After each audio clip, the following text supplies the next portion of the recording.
Dr. Chonta Haynes empowers women to confidently live life with peace and financial security. Through her Amazon best-selling books, coaching programs, and keynotes, she equips with biblically based resources. From her experience and degrees in engineering, theology, and Christian counseling, she balances logic and faith. Known as the Performance Excellence Transition Coach and Biblical Money Management Expert, she simplifies complex problems and creates actionable and effective solutions with sustainable results. As CEO and founder of Heart to Heart Truth Ministries and Heart to Heart Truth Foundation, her mission is to help you put feet to your faith so that you can walk victoriously. Born out of compassion for individuals dealing with loss and lack, Heart to Heart Truth Ministries is a source of encouragement and inspiration, helping women find inspiration and community to transition triumphantly and thrive. She believes your heart may be broke, but your bank account doesn't have to be. Ladies and gentlemen, please welcome Dr. Chonta Haynes.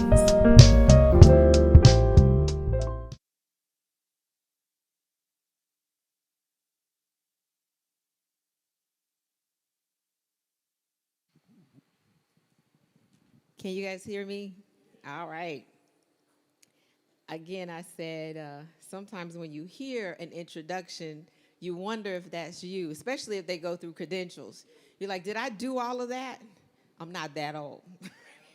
Right. Well, today we're going to be talking about leadership styles, or I'm going to be talking about leadership styles. And I just give a little bit of background. I did fly in here from Florida. But there was a time when I felt like I was flying in the air without an airplane. You know, the regular turbulence when you're already on the plane. But then there's that time when you don't even feel like you got anything up under you. It's one of those times. We're talking about leadership styles, and I have to recognize, in going back, there was a day I was standing in the office, just promoted to being the minority business administrator, reporting to a vice president. I'm 25 years old at the time, and those that were on the team were twice my age, had been in that position for a long time. I'd been in the company, but they had been in the company even longer than I was born. And I was supposed to be leading them. To say I was nervous, that I was unsure, that I was uncertain, is an understatement, because I was also unprepared. And when we talk about leadership styles, we have to recognize that that will happen in some instances. Now, on the other side of that, there's some, let's say, not so good leadership. And we've all probably experienced that, right? Like many of you, some people may have sabotaged you, mishandled you, abused you, misused you, and they weren't encouraging even though they thought they were, and you had to endure that. So we know both the good as well as the bad in that, and these are all uncomfortable skies. And so that's where we lean. The truth is that you learn from both the good as well as the bad. Those that were manipulative, those that mishandled you, those that discouraged you, you learn from all of that, and I've learned from that as well. So in the course of me going through the leadership that I have done, I recognize that I've led youth. I've even worked at companies where we were building vehicles. I've worked at being the minority business administrator, which I mentioned to you before, as academic operations officer over a Christian university, leading in the church, leading outside of the church, having my own coaching business. And yes, do not try to figure out how old I am. And I know we just finished going through the boomers and the busters and all. Don't try to figure out where I am. Do me that favor, okay? All right, because I'm going to be like Pastor Rodney. I'm kind of young in my own mind. I currently get an opportunity to train coaches as well as some teams. I work for companies. I work for myself as well. And I have the opportunity to teach others how to speak on stages, as well as to run their own businesses and publish their own books. So I've run the gamut from when I was 25 to 26.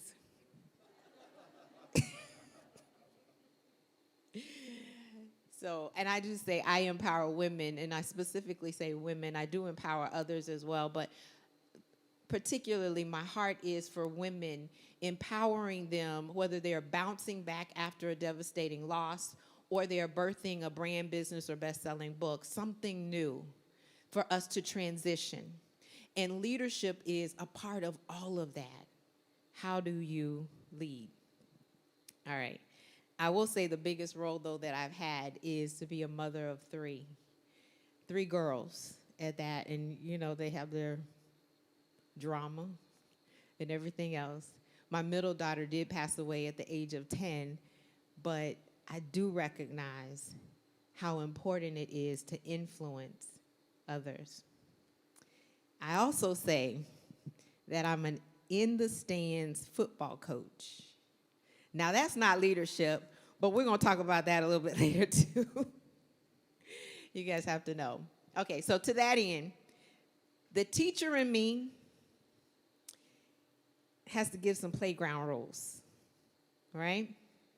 I am an interactive speaker, if you would. That means I want you to participate. But that does not mean that I want you to take over. I do want you to ask questions, so I'm going to leave time at the end to handle all of that for you. But at the same time, if I ask you a question, I want you to respond. So if I ask you to raise your hand, you raise your hand, right? If I ask you where you are, you tell me where you are. So I'm going to ask for some of that. I do love that, and that is important. So we are talking about leadership. And I'm going to start by asking, getting a temperature of the room, who in here is a leader? Excellent. Everybody raises their hands. And you should, because we all have the ability to lead somewhere. So tell me, just a couple of you, if you would raise your hand and tell me what you are leading. Who are you leading? Yes, sir. I'm leading a team of diverse men and women from all different age groups, all different intellects to solve problems for nation. For who? Solve nation issues. Okay, so you're working for a company? Yes, I work for a company. Okay, so in the marketplace. Someone else? Yes, ma'am. Erica?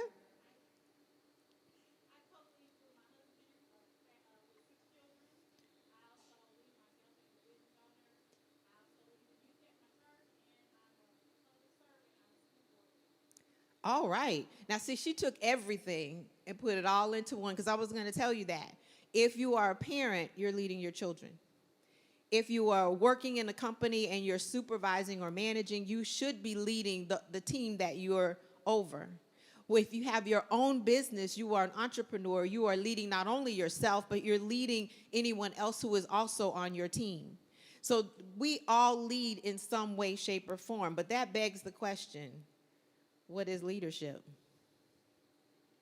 What is leadership? Can someone answer that for me? What is leadership? Exactly. See, we didn't have to go far because you guys already know it. It's at its core, it is all about influence. And as was said today, and I told him he already stole my thunder on that one, is if others are not following you, you're just taking a good long walk. We can influence positively and we can influence negatively. And that's one of the main things that we have to understand, that if you are going to be a leader, the same number of people that you can help is the same number of people that you can hurt. That's a sobering reality, right? We all don't want the bad. But what is ultimately the goal of leadership? What's the goal? Development, okay, that's good. We're developing people, exactly. But it's more than just developing people. We're also leading so that the company is going to be elevated too, right? So it's both the people as well as the company.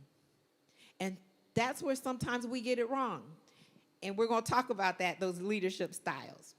But I'm going to come from two different perspectives today. There's the perspective of the leader, and then there's the perspective of what I call the leadee. I know I made up that word. The one that is being led, okay? All right, so from a leader, it can be good or it can be bad, but we end up affecting other people's lives.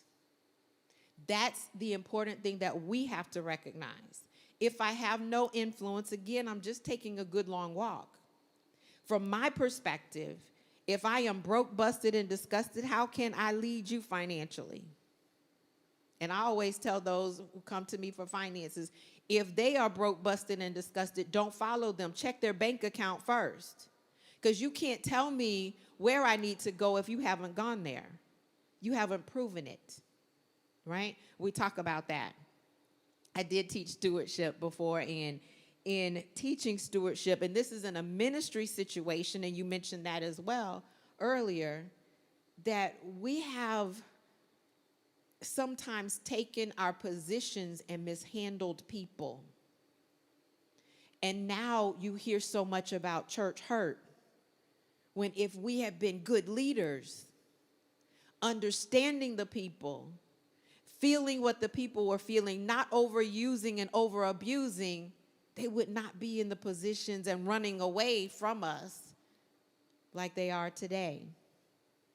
We talk about stewardship. How do I manage what I do have in my control? It's not just money. It's also the best resource that we have, and that resource is the people who do come. So from the perspective of the leader, we're going to talk about that. What do you do? But then there's also the perspective, the other side, from the one that is being led. Because as a leader, we have to see both sides. We talked about seeing clear, have clear vision. Whether you're red, green, or blue, you've got to be able to see the other side, whether you're a boomer, a buster, a Gen Z, Gen X, Gen Y, and I don't know where they're going after that, double A? What are we're gonna call it? But the key is that we have to understand a little bit better and be willing to see the other side. So I'm just going to give you I'm going to talk about four quick types or styles of leadership. And I put them in the 4 categories only for simplicity. I'm the simple person. That way you can grab it and you can move, right? And I'm using S's today. We all like this alliteration. So it's the strict leader or the severe leader, or otherwise known as the autocratic leader. Now, we all have probably known somebody like this. It's my way or the highway. They are truly production oriented. They said, do as I say. When I do that and I am production focused, I'm looking at the outcome. I want to make sure it gets done. And that's a good thing, right? From a company perspective, that's an excellent thing, but not necessarily from the people perspective, because their number one focus is production. Did we get it done? Did we get the results? Did we make it happen? How does it look on the books, right? Do as I say. What we find, though, is that's limiting. This strict person, this dictatorial individual, this autocratic leader has limited outcomes. How is it limited? If I am the only one that is telling you exactly what to do and you have to do it my way, I don't allow you to have any creativity whatsoever, then what I get out is what I put in. Because I told you what to do. I told you how to do it. I told you when to do it, the way I wanted you to do it, and that's all you were going to get. Now, I could give you a whole lot. Notice he has this Superman, this S on his chest, right? Dictatorial. Here's the problem with that emblem. We all need superheroes. We all need somebody we want to look up to. But this person is a legend in his own mind. because he thinks he's got everything on lock. No one can tell him anything. Can't tell him how to do it. Can't tell him where to go. Do I understand this? Oh, yeah. Working as a treasurer for an organization,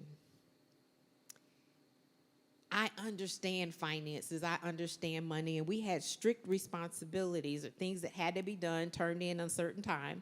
You know, you had to go to the bank within 3 days, that kind of thing. You got to make sure it's going to be right because you don't play with somebody's money. Yes? And when I ran for that office, my motto was, I don't go to jail for nobody. And I meant that thing. You were not going to have me up because I embezzled any funds. That was not going to be my lot. And you were not going to say that I mismanaged it. However, the leader at the time, the president of the organization, was not adept when it came to finances, but this was this hard taskmaster, this I'm going to micromanage, I want to tell you what to do, and I'm going to put you in your place. Now, sometimes it comes with the insecurities. So, again, we have to know the person's background, their past. We have to see where they are. But I recognize this is not how I wanted to lead. And I recognize the limitations that were there.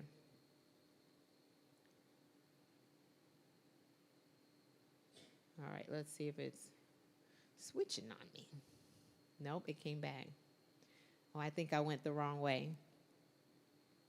All right, so here's what I say. A title does not make you a leader. Remember when we talked earlier about authority versus leadership? Just because you have a title doesn't make you a leader. Remember, at the core, leadership is influence. You can have a title and somebody can be compliant. Think about it as a parent.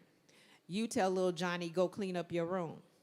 And they huff and they puff and they go and they're throwing things around. And the closet is full of the toys. Or they're under the bed. They did what you said, but they didn't do it with the right spirit. Right? So just because you have the title does not make you a leader. So you end up with this unappreciative, mean boss. All right? Very demanding, personality issues, insecurities, maybe some jealousies, maybe some competitiveness.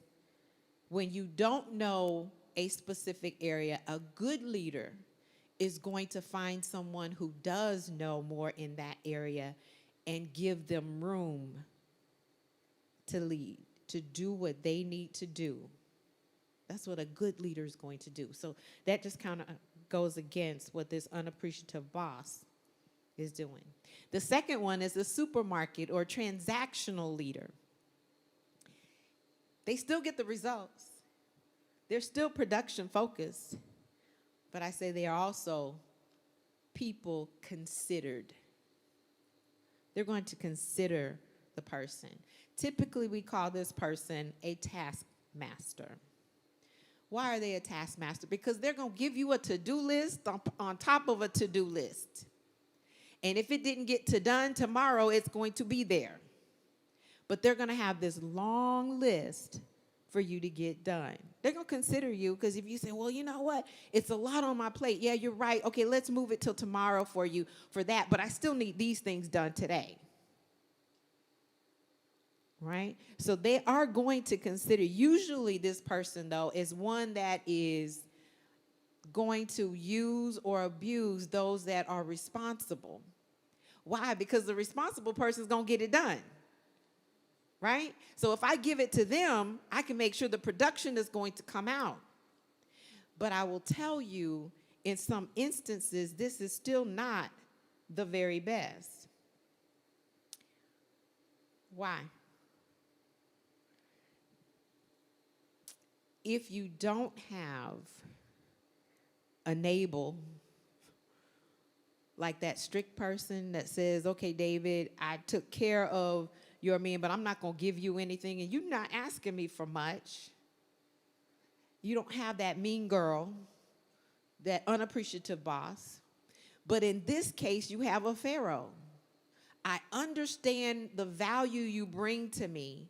I'm going to give you the list of things that I need done, but I'm going to turn around and say, I need the production. So, if you leave me, I got to go get you. Because if I don't go get you, then this will not get done. So I'm considering you in one instance, but at the same time, my profit, my bottom line is what is really driving me. And you know, what do I need to do? Let's transact some business. Let's figure out how we can manipulate this. I might not be able to buy you, but maybe I can rent you for a moment because I got to get over this hump until I can find somebody else I can use. Right? Now, when I tell you these things, I've lived these things. I had an opportunity, and we didn't go through background, but I have a PhD in theology, one of the degrees. I tell my clients, I say, I don't quite have as many degrees as a thermometer, but I'm getting close. I'm the avid learner. That's my personality. I'm a perpetual student. I love learning because if you continue to build your skills, you're going to continue to go further. One of my mentors, Howard Hendricks, who is no longer with us, he said, if you stop learning today, you stop teaching effectively tomorrow. And as a teacher, I wanted to always be on the cutting edge. I didn't want it old and cold. You know, you like the hot now signs with the Krispy Kreme donuts. I don't know. You guys have Krispy Kreme here? When the hot now sign is out, that's when you want to go get it. All of a sudden, you have a taste for it. But if it's cold and, I can take it or leave it. I don't want it, right? So that was me.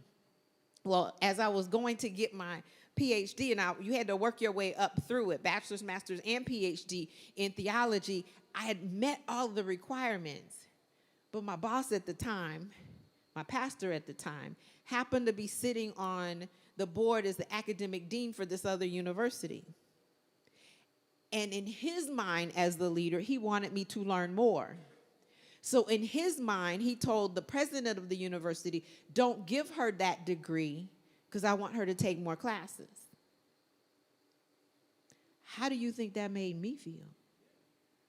Yeah. No way. I remember the day when I got that phone call. It was raining outside. It was dark in my house. And I'm sitting there going, how can you be leading me and you're denying me what I rightfully earned or tried to? Let me put that caveat, tried to. Because, see, the president had to say, well, you met all of the requirements. Turn in the dissertation, and we can move forward, which is what I did. Now, what I did after that fact is I took more classes, and I kept taking classes. And he had to recognize that, hey, I tried to encourage you to do this in a way that was not appropriate, mishandling. I was trying to make a transaction. I wanted you to get this done for me so that we would have something better, because I ended up working as the academic dean or academic operations officer at his university. And he wanted more transactional. So when we're leading, we're influencing, we have to know, I'm going to talk about this too, the people. Everybody's temperament is not the same. And you have to know how to handle them. Because if we're going to be a really good leader, our ultimate goal is not just for the company. Remember, the goal is also for the people. So this is that hard taskmaster, and I would jokingly say, oh, you're a hard taskmaster. I would tell him to his face, because we've developed a relationship like that afterwards. But I can bring it up today, say, you still remember that? You're absolutely right. That cut me to the core. It could have stopped me, but that's not my personality. But somebody else it would have. Again, I go back to the same number of people you can help or the same number of people you can hurt. And you don't want to do that. All right. So an overabundance of a workload, not being able to say no, or sometimes when you speak up, this is the representation for this particular person. If you speak up, sometimes they take away from you the thing that you really like doing and give you the menial tasks, or the ones that you didn't want to do, that they know nobody else is going to do. And then you're still not really being heard. And that leader is not leading and influencing you in the right way. All right. My third one, sidekick. The Democratic leader. Everybody knows this one. They are primarily people focused. Can't we all just get along? I want to be your friend. That's all I want to be. I want to be your friend. I want to be your counselor. I want to be connected to you. We're going to love each other. Let me encourage you. It's all about being people focused. You know the one. The supervisor or manager that comes and sits in your office, puts their feet up on the chair and starts talking to you, and they really just want to know all about your personal business. We're not talking business here. We're not talking work. They're not looking at the production. There's no outcome coming out of it. They just want to be your friend. You know, we'll go hang out together. I had a boss like that too. And she would come in. This was way back in the day. Okay, I forgot. I'm just 36. We were way back in the day. Did I age myself? I think I was 34 before. Okay, I'm 36 now. She would put her feet up on the desk. This was back when one of the things that I had an opportunity to do working in Florida, I worked at a utility company, my first job out. So before I became the minority business administrator, I was the rate load research analyst. And I don't know if they have it here in Oklahoma, but we have what we call rate load research, where the power company can turn off certain appliances at your home if the load is too high. So like in Florida, you know, when we're having like brownouts and we're having hurricanes and things like that coming through, if you've got a pool or if you've got a heater or something like that, they can turn it down and you get a rate cut because of it. Well, I did that research to figure out which appliances were going to be the right ones. That's how long ago it's been. But this boss would come in and she would put her feet up and she would want to talk about, well, how was your weekend? And I'm like, I'm trying to get the work done. But now when a deadline comes, this type of boss is now, hurry up, let's get it done. But you didn't take the time. You didn't give the person ample opportunity to get it right. And I'm the person, I want excellence when I give it to you. It needs to be right as possible, not necessarily perfection, but as right as possible. You can't play and then turn around and crack the whip. Okay, for our parents, don't we do that? Let's go out, let's have fun. But you didn't get your chores done. Now you got to be up till 2 o'clock in the morning washing dishes. Right? Sidekick. People focus. But we said for being a good leader, we have to consider the people, right? Remember that goal. It's not only the company, but it's also the people. What happens with the sidekick is that everyone has fun, but the outcomes plummet. The company doesn't produce. They don't make as many sales. You don't get to where you need to go in a timely fashion. You don't reach the highest level that you possibly could because you were too busy trying to be everybody's friend.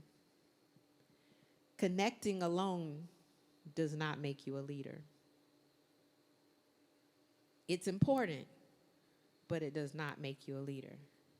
So if I'm a friend to everyone in business, notice how he's just sitting there chewing it up. We're having a great time. I did what the people said, Aaron. They told me they wanted this. You were gone too long, Moses. I need to be a friend.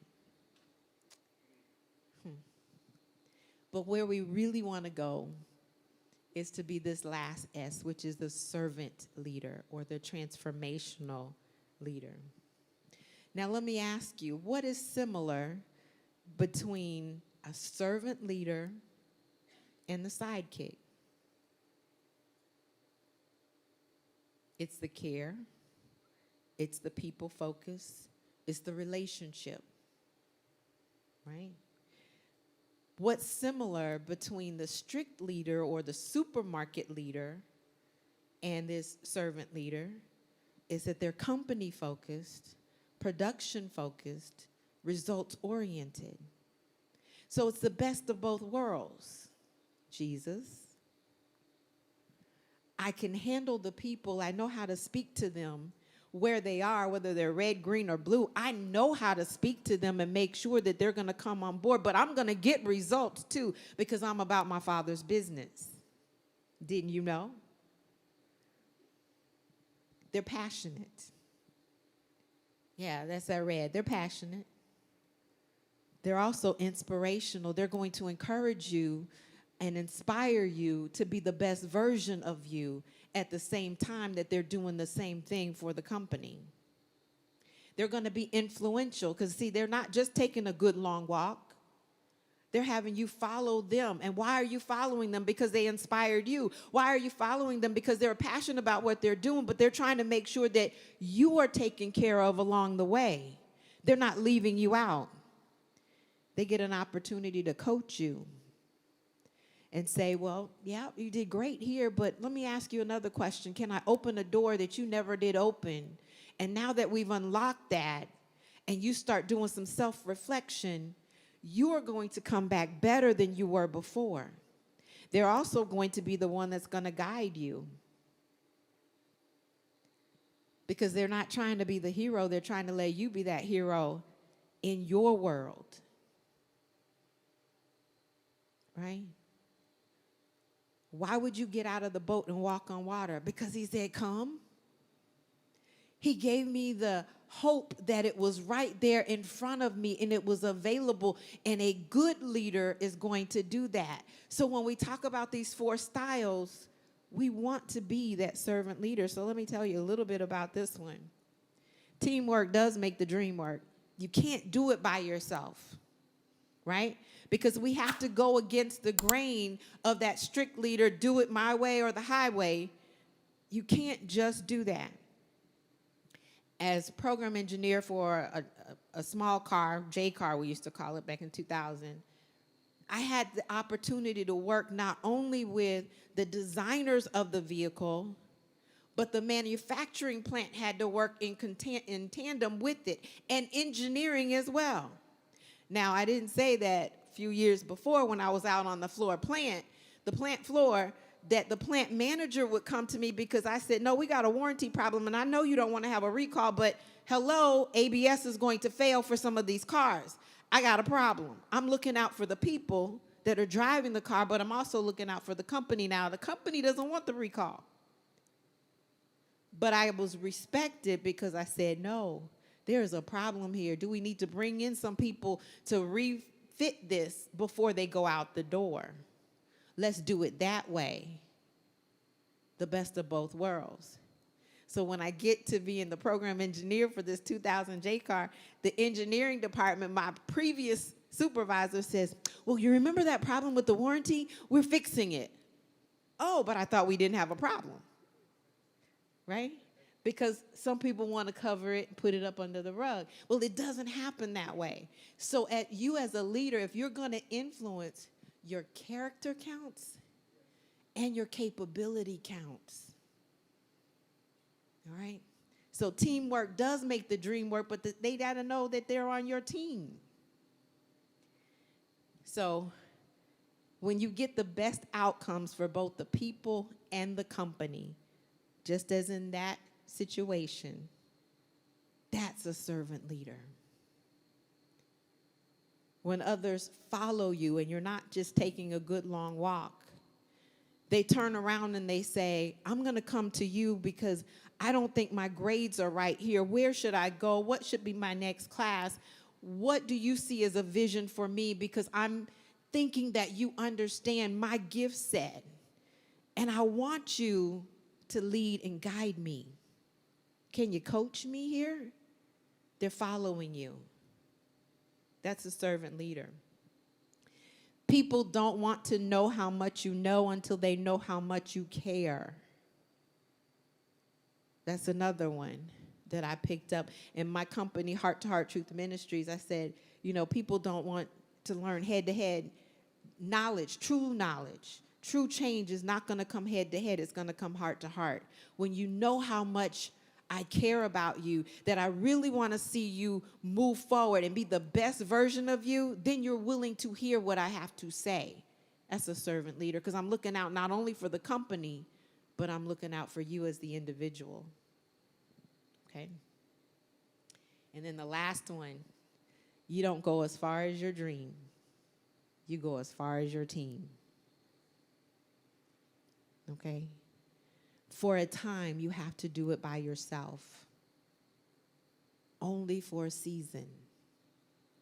But as we talked about it earlier, you have to be willing to sacrifice. Put in the time to train someone else to do what you have been doing in the past, and then give them room to be creative so that they can take it to that next level, or you will end up like the Blockbuster. And you don't want to go out of business. You want to know your true mission, your true why. Okay. So, I want you to think about this for me. Because we've all had these experiences. I want you to get it in your mind. Who was the leader that encouraged you to do more, to be better, to excel? That person should come to mind. Who was the one that inspired you to achieve more? Could be the same person, could be a different person. And they wanted you to be the best version of yourself.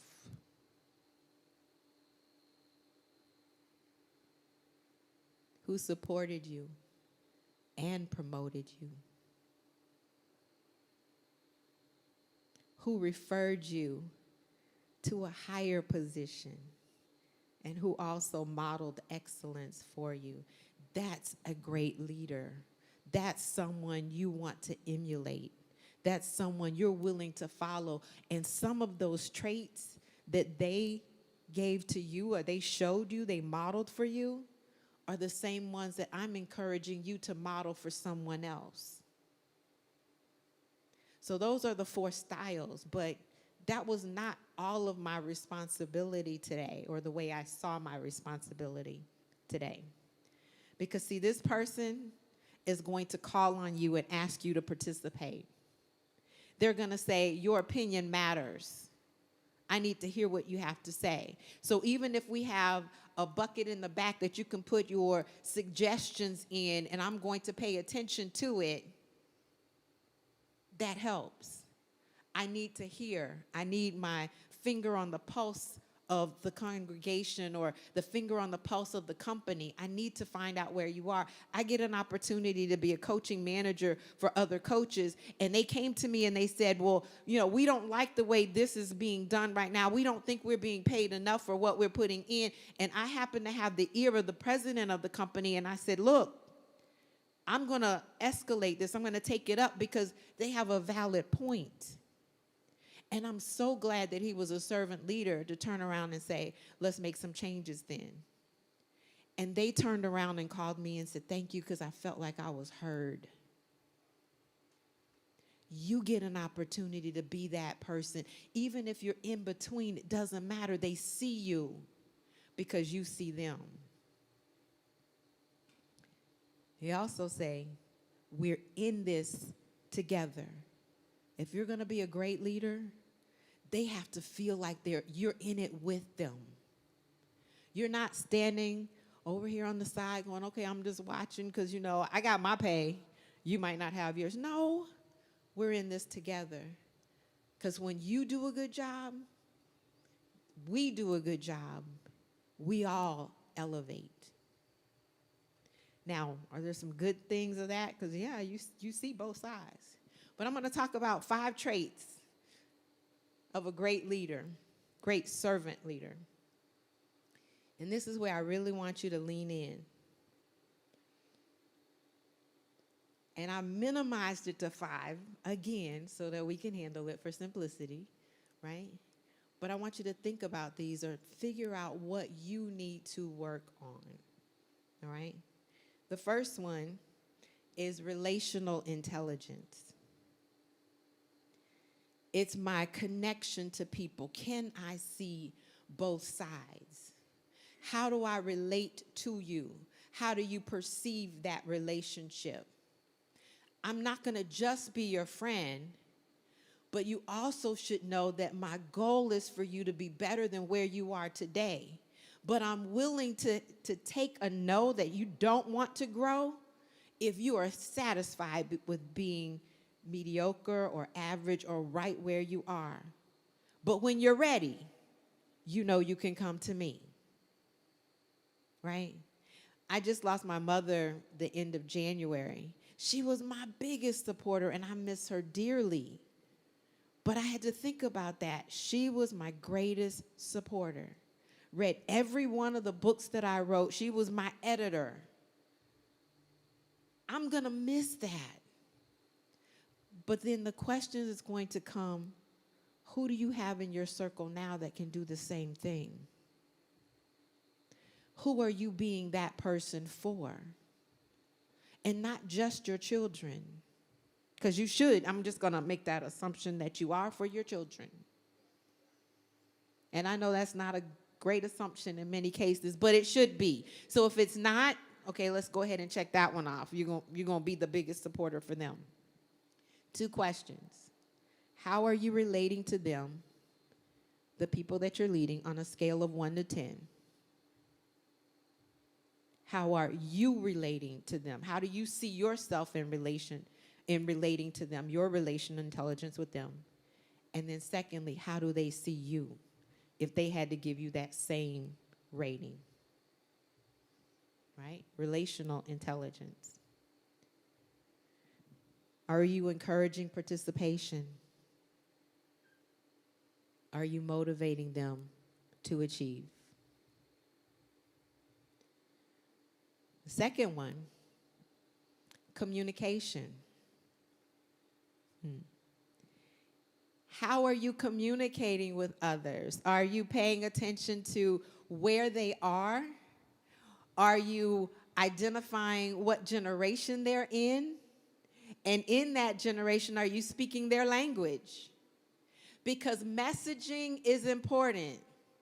How are you perceiving? I'll go back to the red, green, and blue, and I think I might be a yellow or something. I'm mixing it up in the middle of all of that. But how are you communicating to them? Do they understand what you're asking them to do so that they can give you the results that you're looking for? And is it reasonable? What about timing? Did you give it to them last minute, or did you give them sufficient time to make sure that they can do a great job? Did we tell them to clean up their room, putting all the toys in the right place, making sure that their clothes were folded, and those that were dirty were put in the hamper? Or did we just say, go clean your room? It kind of reminds me, now this is not on my slide, but my middle daughter, Jasmine, she was so fun-loving, right? She was a great communicator with people if she liked you. If she didn't, she just didn't deal with you, right? But I remember us going to the neurologist's office, and the neurologist said, Jasmine, show me your nose. And she said, cheese, and she was just smiling. And I'm going, Jasmine, you know where your nose is, right? Jasmine, show me your nose. She was showing him her nose. We get outside the room. I said, Jasmine, I know you know where your nose is. Point to your nose. That's not what he asked. Communication, right? So when you are looking at being a great leader, communicate well. You have to communicate well. Let me see. I think I had some other questions I wanted to ask. Do the recipients understand what you requested, and is it reasonable? Next one is emotional intelligence. Are you present and aware of your emotions, and are you present and aware of theirs? You have to, again, see both sides. What's their body language looking like, and what is it telling you? What about the facial expressions? Now, I told you guys that I was a in-the-stands football coach, right? My original degree is in electrical engineering from Georgia Institute of Technology. And our arch rivals is the University of Georgia. It's a big game every single year. Now, my cousins and all of them, they went to University of Georgia, so I have to hold my own during that time. We got a new head coach this last year. This is the Georgia Tech game. Our arch rivals. Passion, red, flowing, like, you know, we gonna engineer a win in this, right? First quarter. Plenty of time on the clock. First quarter. I don't know how many football fans. I have football fans in the house? All right. I'm going to ask you a question. First quarter, we're within the 10-yard line. It is third down. Question, do you kick a field goal or do you go for it? You say go for it, right? He kicks a field goal. I'm looking at the TV. My kids think I'm crazy. I'm looking at the TV like, what in the world? And they interviewed him afterwards, and they said, well, why did you know, at halftime, why did you kick the field goal instead of going for it? Oh, you know, we have a plan, and we're going to stick to the plan. My thing was, we need a new plan. And I preached about we need a new plan. Jeremiah 29:11 says, God knows the plans he has. That was the wrong plan. Because what do you do as a leader when you tell the person, we're going to go for something less right now? Early in the game, you kill morale. I don't think we won that game. But did they play 110% after that? Probably not, because what he said to them was, I don't believe in you as a team. Not this early on in the game. Now, if it was the fourth quarter, and, you know, yeah, you might, if we were close, if we were winning, that might be okay. But that early, we needed a new plan. Am I not right? I told you I was in the stands coach. All right. Emotional intelligence. Know where they are, know where you are. Be present in the moment. We've got to work with the goals. Be an active listener. Not just a listener, but an active listener. You don't respond or wait. You're listening to respond. You're listening to understand and to truly hear them. Hear their heart. Hear where they are. Hear what they want. Hear what their desires are. So those are some of the questions. Who does the most talking? We have 2 ears and 1 mouth. Yes? Designed by a reason. We're supposed to be slow to speak, quick to hear. We can't understand the generations if we're not listening to them. And they look so much different than how we grew up. But if you're actively listening, then you can be people-focused, right? You're listening to comprehend, and you're also listening to follow up. Don't just leave it. If you tell someone you're going to follow up or you heard them, do something about it, all right? A good leader is going to follow up, follow through. Even if you have to come back and say, well, we can't do that right now. You followed up. They know you heard them. Everyone wants to be seen, heard, and appreciated. Okay? Last one, strategic thinking. critical thinking, right? You have to be a visionary. We talked about that. What do I see for the company? How can I optimize it? How can I automate it? What, if I'm looking ahead, needs to improve so that the company improves? What needs to change? When I look at it from their perspective, from the people focus, what then are their strengths? How can I help them do it better? What are their dreams? What are their desires? Remember, I have to look at it from both sides. So your reflection is, at this juncture, oh, I forgot one more. Looking ahead, and then you have to also be adaptable. That means change is going to happen. Changing in the people, changing in the guard that might be over you, changing in the world and the culture, changing all over. Even with our kids, we switch from telling them what to do to guiding them. All right? So here's my reflection for you. What trait or traits do you need to work on to be more effective? And I'm going to ask you to commit to 2 of them. 2 of the 5. Not all of them, but 2 of the 5. Which 2 traits do you need to work on in order for you to be more effective? It doesn't mean that you're not already effective in that area, but you're identifying 2 that you want to work on. Now, here is where the coach in me comes out, because I need you to make a powerful decision. I don't want to just say it to you and you go, okay, well, no problem. And you never write down those 2, and you never say those 2, and you never act upon those 2. You never do anything different with those 2.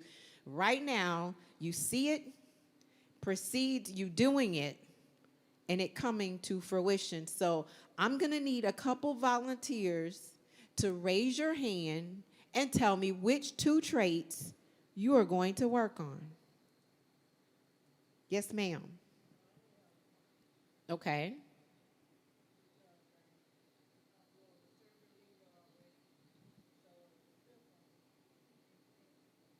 Strategic thinking. Okay. Excellent. So she's already identified. Now let me ask you this. How are you going to work on that?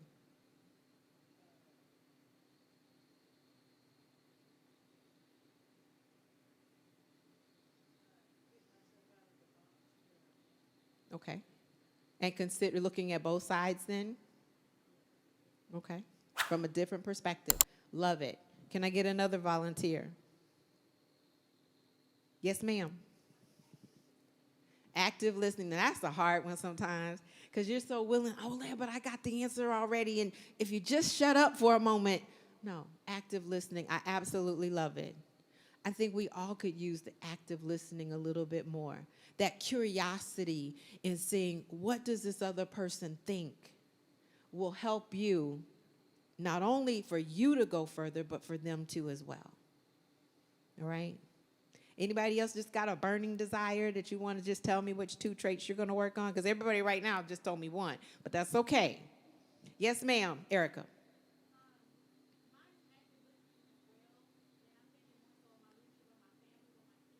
Mm-hmm.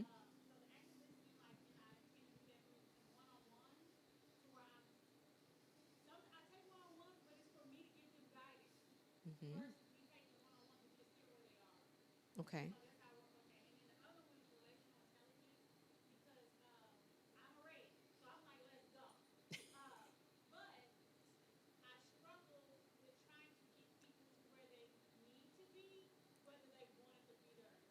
Mm.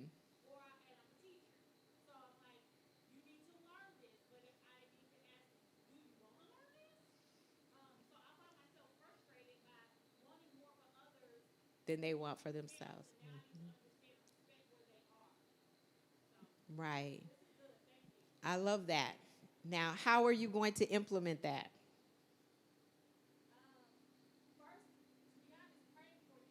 Mm-hmm.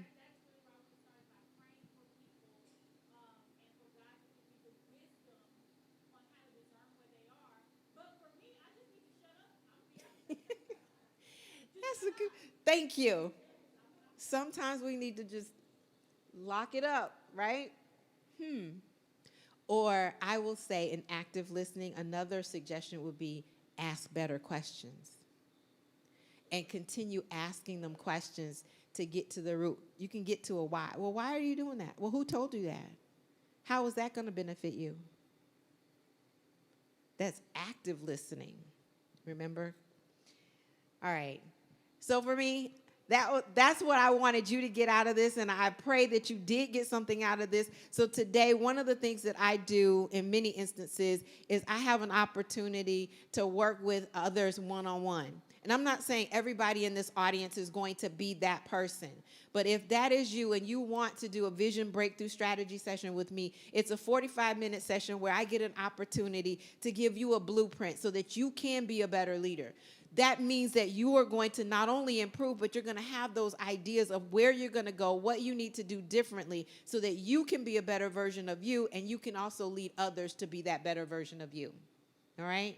So I just offer you that. You can go to my website, ChontaHaynes.com. You can go there even if you're not doing the Vision Breakthrough Strategy session, because I've got a lot of free things that are there as well. So those things are available to you. Now, remember I told you I was flying in the air without an airplane? Well, I'm going to tell you, my plane is landed. Yours will too. I believe the sky's the limit, and the benefits are out of this world. Thank you.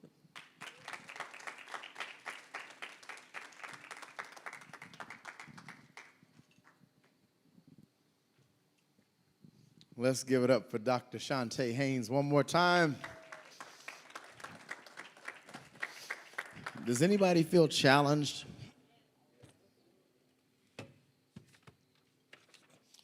She made you, sound like she backed some of y'all into a corner and made you make a decision today. That's what leadership is all about. I also think that you're worth it. If you want to grow as a leader, you have to sacrifice. You have to invest in yourself. And I believe in that.